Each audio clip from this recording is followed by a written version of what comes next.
G'day folks, it's Lauren from Snowy's here with the BioLite SolarHome 620 Plus. It's a simple off-grid lighting, energy and entertainment system. It's easy to install, plus it's a feel-good purchase. The SolarHome 620 Plus is BioLite's first crossover product, meaning that this system is in houses all over sub-Saharan Africa to provide power where they wouldn't otherwise have one. If you purchase this system, it helps to increase the distribution of those as well. It is awesome for van owners, people who have a shed on a property, or even in your backyard if there's not an existing power system, shack, things like that. Otherwise, it's also good to have at home for power outages, potentially if you're in areas with high bushfire or flood-prone situations. It doesn't come with a storage bag or a carry case, but the packaged box that it comes in is a really good quality one anyway. It weighs about 2.4 kilos and measures 30 centimeters by 20 centimeters tall and around about 18 centimeters deep. So actually in the system, we've got a couple of different components. The first one in your box is this instruction manual. It's really comprehensive, gives you loads of excellent information, easy to read instructions and diagrams, things like that. We have our solar panel here, which is a 6-watt panel. Weighs about 690 grams on its own. It's 29 centimeters long by about 19 centimeters wide and about 2 centimeters deep. And the attached cable on the solar panel is about 5.5 meters long. Our next component is our control box. This one weighs about 620 grams. It is 16 centimeters wide, about 23 centimeters tall, and about 7 centimeters deep. And we have our 3 hanging lights. Now, as you can see here, one of these lights is a little bit different. It's because it has a motion sensor built into it. Each of the lights, including all the cables and the switch here, weighs about 230 grams. It's 14 centimeters in circumference on the light with about 15 centimeter width here with this tab, adding about a centimeter there. And about maybe 6.5, 7 centimeters deep on the light this way. It has a really long cable attached to it. So we've got a 6.5 meter cable that runs from the light to the control box. And then from the power junction we have here, we have a singular light switch cable that runs down, and that's about 3.5 meters there. It also comes with a USB port adapter, which I'll pull this out so you can have a bit of a look here. I'm not sure off the top of my head what each of these little USB attachments are called, but they will cover a couple of different devices for you there just on that adapter. And we've also got some cable clips, nails and wire mounting hardware and the like. So the whole system itself is made from a really lightweight plastic, but it's quite good quality. You can feel that's not brittle or flexible or anything like that. And our solar panel is a monocrystalline solar panel. The features that we've got, let's have a look around on this control box here. So at the back, you'll see we have this little wire here. It's actually an aerial wire for the inbuilt radio.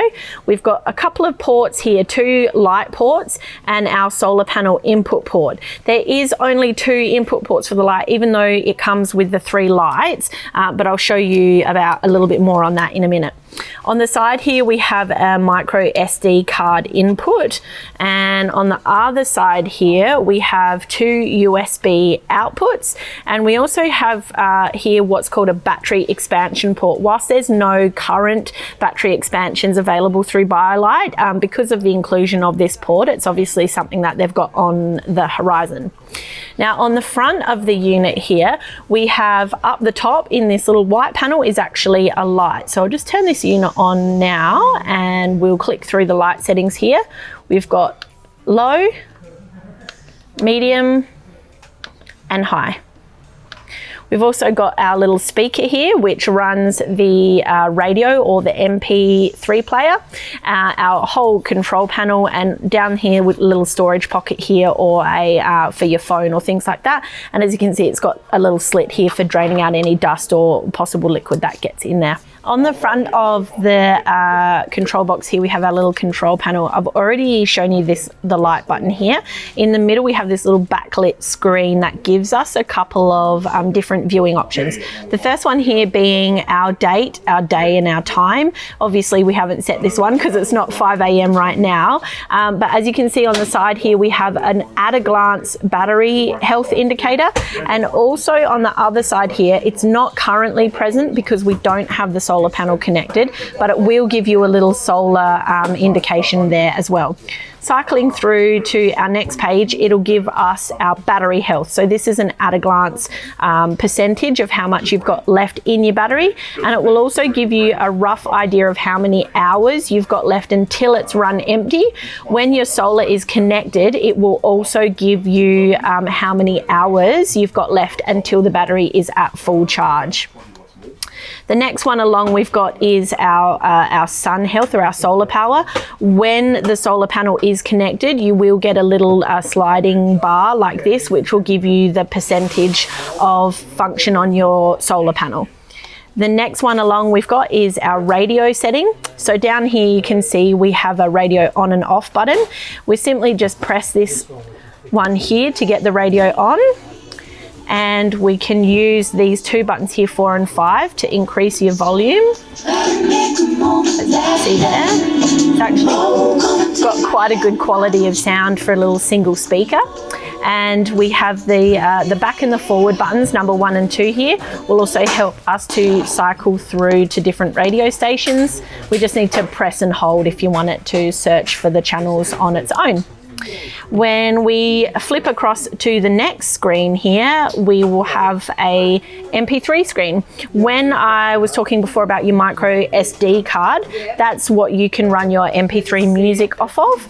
There's no Bluetooth functional capability in the unit, so to do MP3 music, it will need to be through that micro SD card, in which case you just have your buttons 1, 2, and 3 is your play and pause, and your forward and back through skipping of songs. So moving on to the lights, I'm going to use a motion sensor light to take you through some of the features here, because I've already unraveled and played with this one before.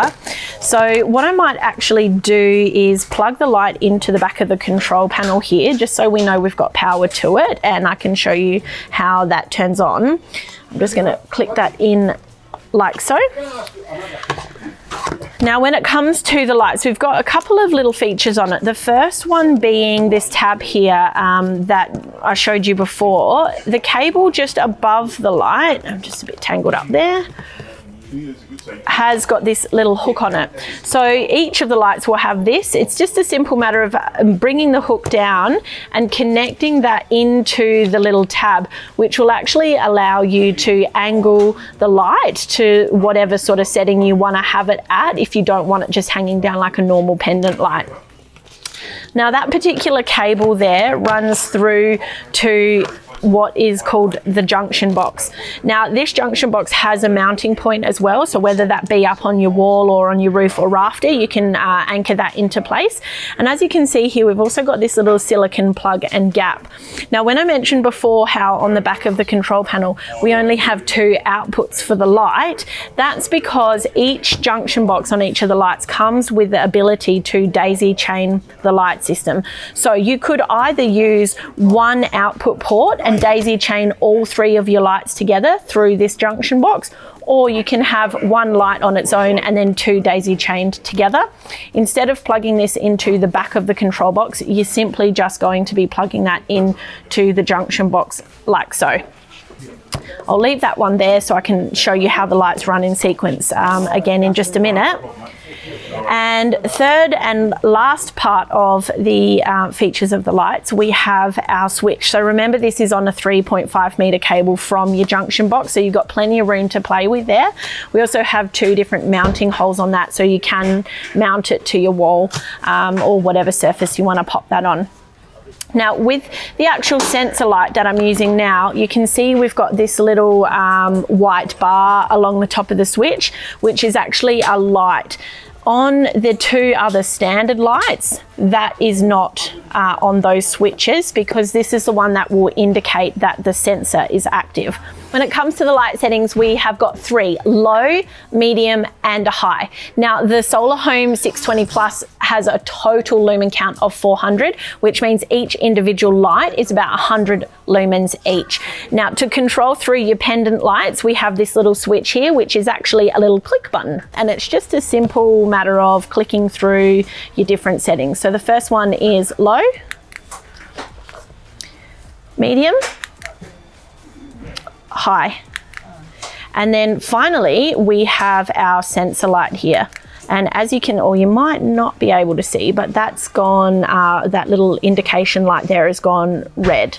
So what I might try and do is get this light here to turn off, and I'll show you how the sensor works. So we know that our sensor light is active now because of that little red light indication on the switch. So all we need to do now is just move across the face of the light and it will come on. Now, when the sensor light comes on, it will be on for 30 seconds. As long as there's no further movement, it will turn off after that time. And its default setting when it comes on is on high. So now we've actually daisy chained those lights. I'm going to turn off this front one here, and then I'll simply click through on the standard light here. One on low, medium, and high, and that's running purely through that daisy chain connection on the sensor light junction. So essentially, we've got our runtime on our battery. Our inbuilt battery here is, at the time of filming, 3,300 milliamp hours. It may possibly be extended in the future, and as I mentioned before about this battery expansion port, there may possibly be options to expand that capacity in the future. At the moment, that particular battery takes around about 7 hours to charge in full, and running on low, you've got around about 20 hours of runtime. On medium, you're looking at 10 hours, and on our high setting here, you're looking at 6 hours. And that about wraps up our BioLite SolarHome 620 Plus. It's got awesome applications for camping, in your van or motorhome, even for at-home use or also emergency use. You can get it at snowies.com.au at our lowest prices every day. If you found this video helpful, give us a like. If you've got any questions or comments, chuck them below. You can head here to subscribe or here for more helpful videos. Catch you later, Snowies fam.